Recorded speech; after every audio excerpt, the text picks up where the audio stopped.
आपको पता है कि कोई भी लिविंग ऑर्गेनिज्म सेल से मिलकर बना होता है। सेल ही तमाम लिविंग ऑर्गेनिज्म की बेसिक बुनियाद है। और कुछ लिविंग ऑर्गेनिज्म होते हैं जो कि वन सेल पे कंसिस्ट होते हैं, तो एक सेल ही तो उनकी बॉडी में तमाम वर्क परफॉर्म कर रही होती है, तमाम एक्टिविटी एक सेल के अंदर ही चल रही होती है और अपनी पूरी ज़िंदगी एक सेल पे ही गुजार देते हैं, जैसे कि अमीबा है, पैरामीशियम है। तो इस तरह के ऑर्गेनिज्म जो कि यूनिसेलुलर होते हैं वो वन सेल पे ही कंसिस्ट होते हैं। लेकिन कुछ लिविंग ऑर्गेनिज्म ऐसे हैं जिसमें बहुत सारे सेल मिलकर लूजली अरेंज होकर एक कॉलोनियल फॉर्म में रहते हैं और एक ऑर्गेनिज्म फॉर्म करते हैं। इस तरह से हर सेल अपना वर्क तो परफॉर्म करता है, लेकिन जब तक वो एक कॉलोनी के फॉर्म में नहीं होते वो अपनी कोई भी एक्टिविटी नहीं कर सकते। तो कुछ ऑर्गेनिज्म जो है कॉलोनियल फॉर्म में भी रहते हैं। हम टिश्यूज़ की बात करें तो टिश्यूज़ आपको पता है कि ग्रुप ऑफ सेल्स को कहा जाता है। मतलब जब बहुत सारे सेल आपस में एग्रीगेट हो जाते हैं, मिल जाते हैं, तो वो क्या फॉर्म करते हैं? टिश्यूज़ फॉर्म करते हैं। आज हम टॉपिक में पढ़ेंगे प्लांट और एनिमल टिश्यूज़। प्लांट टिश्यूज़ के बारे में पढ़ते हैं। सबसे पहले प्लांट टिश्यूज़ को देखते हैं कितने पार्ट में डिवाइड किया गया है। प्लांट टिश्यूज़ को डिवाइड किया गया मेरिस्टेमेटिक टिश्यूज़ में और परमानेंट टिश्यूज़ में। मेरिस्टेमेटिक टिश्यूज़ के और भी टाइप है, एपिकल मेरिस्टेम है, लेटरल मेरिस्टेम है या इंटरकैलरी मेरिस्टेम है।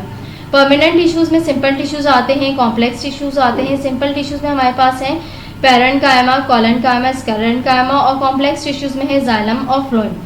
मेरिस्टेमेटिक टिश्यूज़ को स्टडी करते हैं। मेरिस्टेमेटिक टिश्यूज़ क्या होते हैं? मेरिस्टेमेटिक टिश्यूज़ ऐसे टिश्यूज़ होते हैं जो कि प्लांट के तमाम उस रीजन में पाए जाते हैं जहाँ पे ग्रोथ का प्रोसेस ज़्यादा होता है। मेरिस्टेमेटिक टिश्यूज़ मेरिस्टेमेटिक सेल से मिलकर बने होते हैं।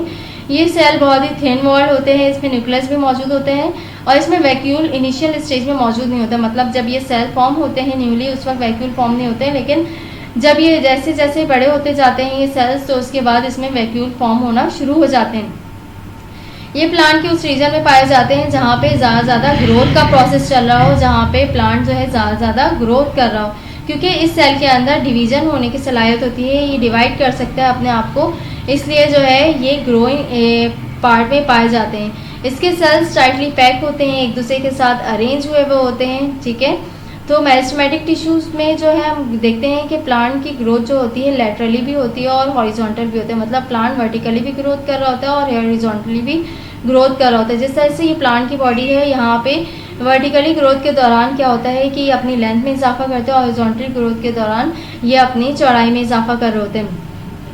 बच्चों, वर्टिकली ग्रोथ में क्या होता है कि यहाँ पे जो टिश्यूज़ पाए जाते हैं उसको एपिकल मेरिस्टेम कहा जाता है। ये यहाँ से शूट में मौजूद होते हैं और यहाँ के सेल्स डिवाइड होना शुरू हो जाते हैं। एपिकल सेल डिवाइड होते हैं और प्लांट की लेंथ में इजाफा करते हैं। इसी तरह से यहाँ रूट में भी इसे भी ग्रोथ होती है, तो ये भी क्या करते हैं, रूट में जो मेरिस्टेम होते हैं उसमें एपिकल मेरिस्टेम होते हैं और ये डाउनवर्ड जो है सेल की ग्रोथ में इजाफा कर रहे होते हैं। इसी तरह से लेटरल मेरिस्टेम है। लेटरल मेरिस्टेम आपको पता है कि पौधे अपनी चौड़ाई में भी इजाफा करते हैं, तो यहाँ पे जो सेल डिवीजन होती है, मतलब जो पौधे की चौड़ाई में इजाफा करते हैं, वो लेटरल मेरिस्टेम की वजह से होती है।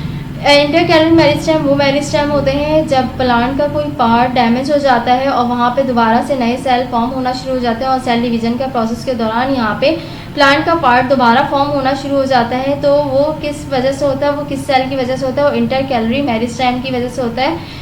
इंटरकैलरी मेरिस्टेम की वजह से डैमेजिंग पार्ट दोबारा से फॉर्म होना शुरू हो जाते हैं। आपने देख लिया कि मेरिस्टेमेटिक टिश्यूज़ के ये टाइप्स देख लिए हमने। उसके बाद हम बात करते हैं परमानेंट टिश्यूज़ की। सेकेंड टाइप जो थी परमानेंट टिश्यूज़ थी। परमानेंट टिश्यूज़ को फर्दर डिवाइड किया गया था सिंपल टिश्यूज़ और कॉम्प्लेक्स टिश्यूज़ में। सबसे पहले हम सिंपल टिश्यूज़ देखते हैं। सिंपल टिश्यूज़ की और भी टाइप्स हैं, पैरेन्काइमा है, कोलेनकाइमा है और स्क्लेरेन्काइमा है।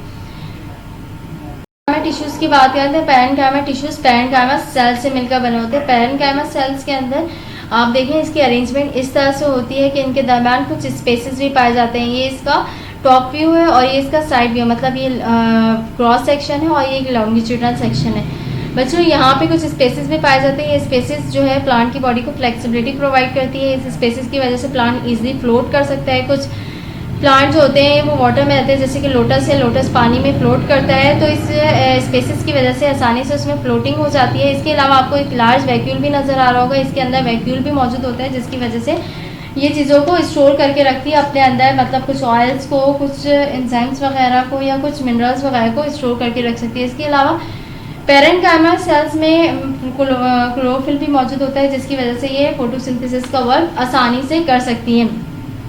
उसके बाद हम बात करते हैं कोलेनकाइमा टिश्यूज़ की। कोलेनकाइमा टिश्यूज़ का क्रॉस सेक्शन ये है और लॉन्गिट्यूडनल सेक्शन ये है। कोलेनकाइमा टिश्यूज़ में ज़्यादा वैक्यूल मौजूद नहीं होते हैं। इसके अलावा इसकी वॉल जो होती है वो थिक होती है और इनके दरमियान स्पेसेस बहुत कम होते हैं। इनके दरमियान स्पेसेस में पैक्टिन और सेलुलोज जो होता है वो लिग्निफाइड फॉर्म होता है, मतलब यहाँ पे इसकी डिपोजिशन होती है। इसकी वजह से ये क्या होते हैं, ज़्यादातर थिक होते हैं। इनके कॉर्नर्स ज़्यादातर डिपोजिशन की वजह से फिल होते हैं। अब हम बात करते हैं स्केलेनकाइमा टिश्यूज़ के। स्केलेनकाइमा टिश्यूज़ कुछ इस तरह के होते हैं। स्केलेनकाइमा टिश्यूज़ में आपको मैंने बताया था कि प्लांट के वॉल जो होती है वो 3 लेयर पे कंसिस्ट होती है, प्राइमरी, सेकेंडरी और टर्शियरी वॉल या मिडिल लैमेला पे कंसिस्ट होती है। इसमें सेकेंडरी वॉल बहुत ज़्यादा ग्रोथ हुई होती है, बहुत ज़्यादा वेल डेवलप फॉर्म में होती है और बहुत ज़्यादा थिक होती है, इसलिए ये टफ टिश्यूज़ बनाते हैं और ये ज़्यादा प्लांट के उस पार्ट में पाए जाते हैं जो ज़्यादा हार्ड होते हैं।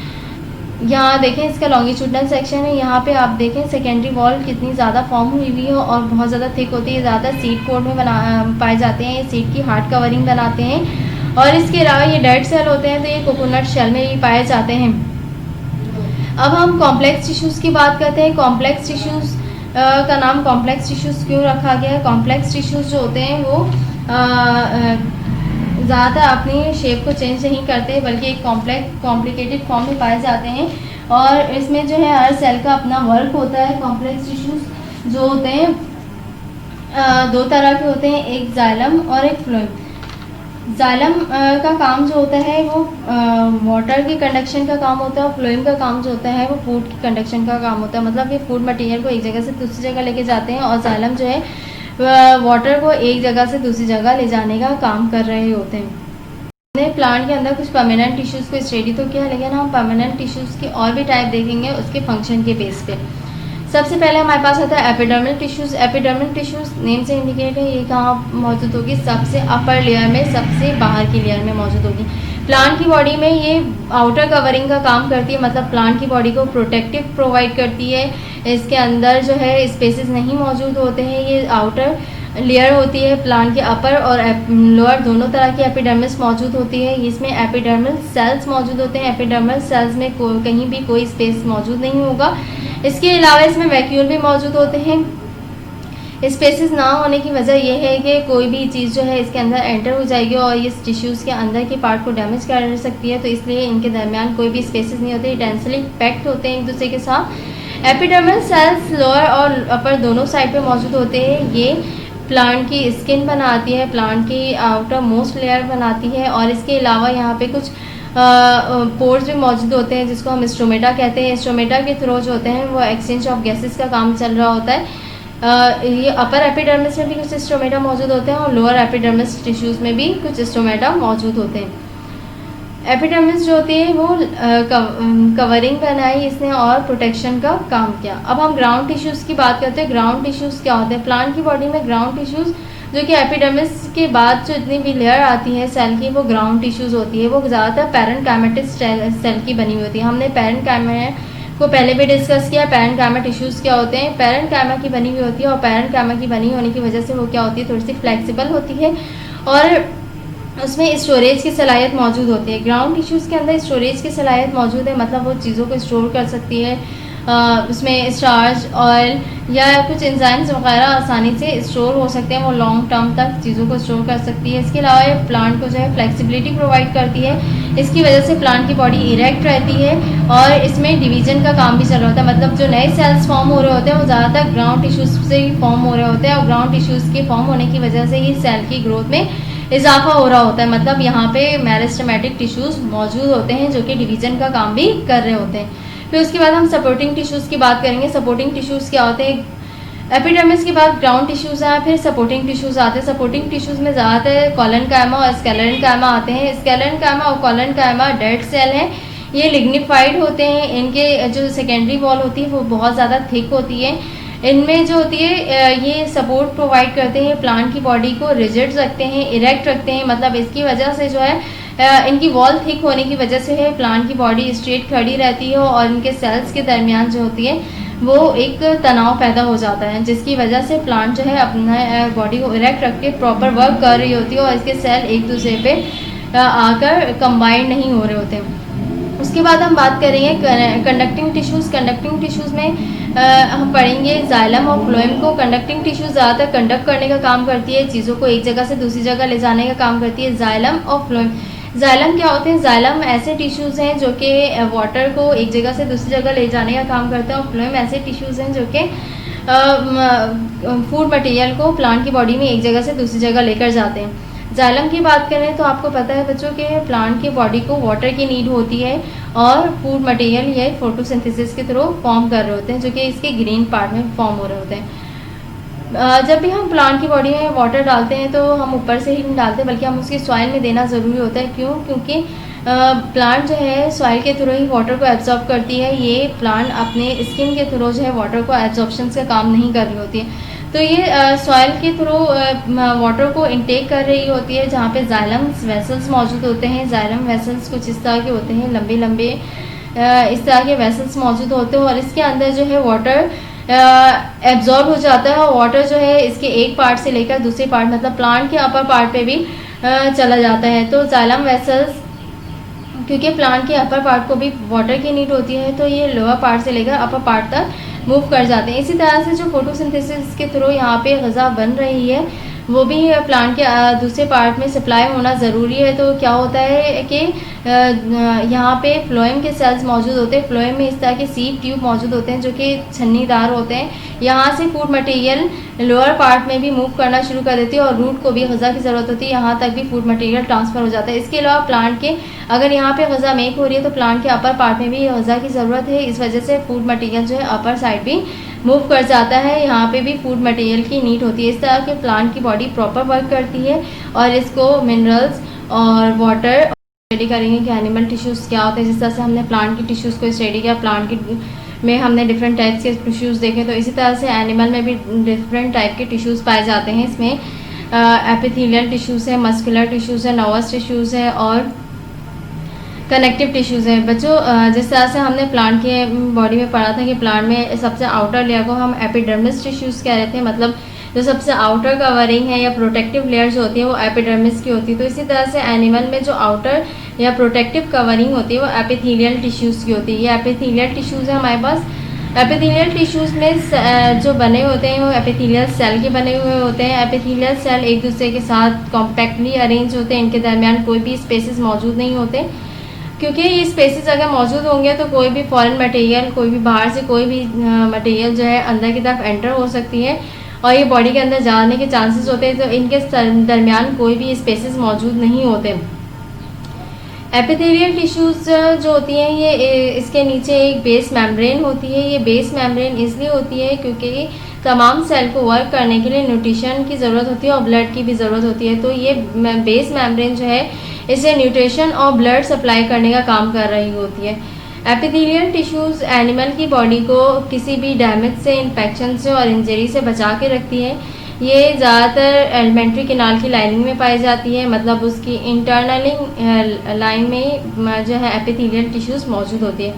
एपिथेलियल टिश्यूज़ एब्जॉर्प्शंस और वेस्ट प्रोडक्ट को बाहर निकालने का काम भी कर रही होती है। एपिथेलियल टिश्यूज़ में एब्जॉर्प्शंस इस तरह से होती है कि जब हम ब्रीथिंग का प्रोसेस करते हैं तो हम अपने स्किन के थ्रू भी कुछ ऑक्सीजन के पार्ट को अंदर ले लेते हैं, या कुछ ऑक्सीजन का अमाउंट जो है स्किन के थ्रू जो है हमारे अंदर जाता है। तो इस तरह से रिस्पायरेशन में जो है ऑक्सीजन जो है कुछ हिस्सा स्किन के थ्रू अंदर जाता है। इसका मतलब ये क्या है, ये एब्जॉर्प्शन का काम करती है। इसी तरह से जो वेस्ट प्रोडक्ट फॉर्म होते हैं तो स्वेटिंग के थ्रू हमारे स्किन से ही वो बाहर आते हैं, तो ये वेस्ट प्रोडक्ट को बाहर निकालने का काम भी कर रही होती है। एपिथेलियल टिश्यू आपको समझ में आ गया। अब हम देखते हैं कनेक्टिव टिश्यूज़। कनेक्टिव टिश्यूज़ क्या होते हैं? कनेक्टिव टिश्यूज़ नेम से ही पता चल रहा है ये क्या करेगी, एक कनेक्शन का काम करेगी, चीज़ों को आपस में कनेक्ट रखेगी। सबसे पहले हमारी स्किन आती है, फिर मसल्स आते हैं, फिर बोन्स आते हैं। जब हम कहीं पे भी मूवमेंट करते हैं या तो फिर या कहीं पे लोकोमोशन मतलब एक जगह से दूसरी जगह जा रहे होते हैं, तो क्या होता है कि तमाम ऑर्गन जो है हमारे एक साथ ही मूव कर रहे होते हैं। ये किस तरह से होता है? क्योंकि बोन का मसल से लिंक है और मसल्स का हमारे स्किन से लिंक है। तो ये तमाम चीज़ें किसके ज़रिए जुड़ी हुई है? कनेक्टिव टिश्यूज़ के ज़रिए जुड़ी हुई होती है। इनके दरमियान टिश्यूज़ होते हैं जिसको हम कनेक्टिव टिश्यूज़ कहते हैं। इसके ज़रिए बोन मसल से जुड़ी हुई होती हैं और हम किसी भी डायरेक्शन में आसानी से मूव कर सकते हैं। ये तमाम चीज़ों को आपस में बाइंड करके रखती हैं। जिस तरह से कोई भी वॉल होती है उसमें हम ब्रिक्स रखते हैं और ब्रिक्स रखने के बाद जो हम उसमें बीच में सीमेंट डालते हैं ताकि वो वॉल्स आसानी से बन सके और ब्रिक्स आपस में जॉइन रहे। तो इसी तरह से हमारी बॉडी के पार्ट से या एनिमल की बॉडी का पार्ट से जिसमें तमाम चीज़ें आपस में जॉइन रहती हैं कनेक्टिव टिश्यूज़ के थ्रू। तो ये एक सीमेंटेड मटेरियल का काम कर रही होती है। कनेक्टिव टिश्यूज़ के अंदर देखें आप, इसमें कुछ मैट्रिक्स भी मौजूद है, मतलब यहाँ पे फाइबर्स तो नज़र आ रहे हैं लेकिन कुछ फ्लूइड पोर्शन भी मौजूद है। तो कनेक्टिव टिश्यूज़ में मैट्रिक्स मौजूद होता है, मतलब इसका फ्लूइड पोर्शन मौजूद होता है। इसके अलावा ये ब्लड वेसल्स में पाई जाती है और ब्लड सेल्स भी जो कंसिस्ट होता है वो कनेक्टिव टिश्यूज़ पे ही मुश्तमिल होता है। फिर उसकी हम बात करेंगे मस्कुलर टिश्यूज़ की। मस्कुलर टिश्यूज़ ये हमारी बॉडी में जितने ही मसल्स पाए जाते हैं उसमें मौजूद होते हैं मस्कुलर टिश्यूज़ लोकोमोशन और मूवमेंट में हेल्प कर रहे होते हैं। लोकोमोशन क्या होती है, जब कोई भी बॉडी एक जगह से दूसरी जगह अपनी जगह चेंज करती है तो हम उसको कहते हैं लोकोमोशन। और कोई भी बॉडी एक जगह पे मौजूद है और उसके बाद अपनी डायरेक्शन में चेंजिंग कर रही है तो उसका मतलब है वो क्या कर रही है, मूवमेंट की हालत में। तो ये लोकोमोशन और मूवमेंट दोनों में हेल्प करती है। मस्कुलर टिश्यूज़ जो है मस्कुलर फाइबर्स की बनी होती है, मस्कुलर फाइबर्स या मस्कुलर सेल्स की बनी होती है जो कि थ्रेड लाइक स्ट्रक्चर होते हैं। आपको ये नज़र आ रहे होंगे, ये थ्रेड लाइक स्ट्रक्चर है और ये प्रोटीन्स के बने हुए थे। प्रोटीन्स की वजह से इनके दरमियान कॉन्ट्रैक्शन और रिलैक्सेशन का प्रोसेस होता है, मतलब ये आसानी से कॉन्ट्रैक्ट कर जाती हैं और रिलैक्स कर जाती है, जिसकी वजह से हमारी मसल्स आसानी से मूव करते हैं। ये आपको आर्म नज़र आ रहा है, आर्म को जब हम बेंड करते हैं, अपने आर्म को बेंड करते हैं तो यहाँ पे मसल सेल्स मौजूद होते हैं। आपने बेंडिंग के दौरान देखा होगा यहाँ के सेल्स जो हैं आपस में कॉन्ट्रैक्ट कर जाते हैं और पीछे के सेल्स जो हैं या मस्कुलर टिश्यूज़ जो हैं वो रिलैक्स करते हैं। ठीक है, तो हम इजीली इसके थ्रू मूवमेंट कर सकते हैं क्योंकि इसमें क्या मौजूद है, प्रोटीन की वजह से हमें कॉन्ट्रैक्शन और रिलैक्सेशन दोनों हो रही होती है। इसी तरह से मस्कुलर टिश्यूज़ के और भी टाइप्स हैं लेकिन हम उसको आगे डिस्कस करेंगे कि वो और भी तरह के मौजूद होते हैं। अब हम बात करते हैं नर्वस टिश्यूज़ की। नर्वस टिश्यूज़ क्या होते हैं, नर्वस टिश्यूज़ नर्वस सेल्स पे मुश्तमिल होते हैं। बच्चों, जिस तरह से हम किसी भी कंप्यूटर में अपना प्रॉब्लम ढूंढ रहे होते हैं या हम कुछ भी टाइप करते हैं, कोई इन्फॉर्मेशन चाहिए होती है तो हम सीपीयू को भेजते हैं और सीपीयू क्या करता है, हमें वो चीज़ें ढूंढ कर देता है। तो इसी तरह से हमारा ब्रेन है, ब्रेन हमारे एक जो है कंट्रोल या फिर कंट्रोल का काम कर रही होती है, हमारी बॉडी के डिफरेंट ऑर्गन को कंट्रोल की हुई होती है। इसके अलावा सोचने समझने की सलाहियत भी ब्रेन में मौजूद होती है। तो हम नर्वस टिश्यूज़ की बात करते हैं। नर्वस टिश्यूज़ में जो है 3 पार्ट बहुत अहम है, एक ब्रेन, एक स्पाइनल कॉर्ड, दूसरा नर्व्स टिश्यूज़ या नर्व्स जो अराइज हो रही हैं स्पाइनल कॉर्ड से, ये नर्व्स अराइज होती हैं और डिफरेंट ऑर्गन तक जाती हैं।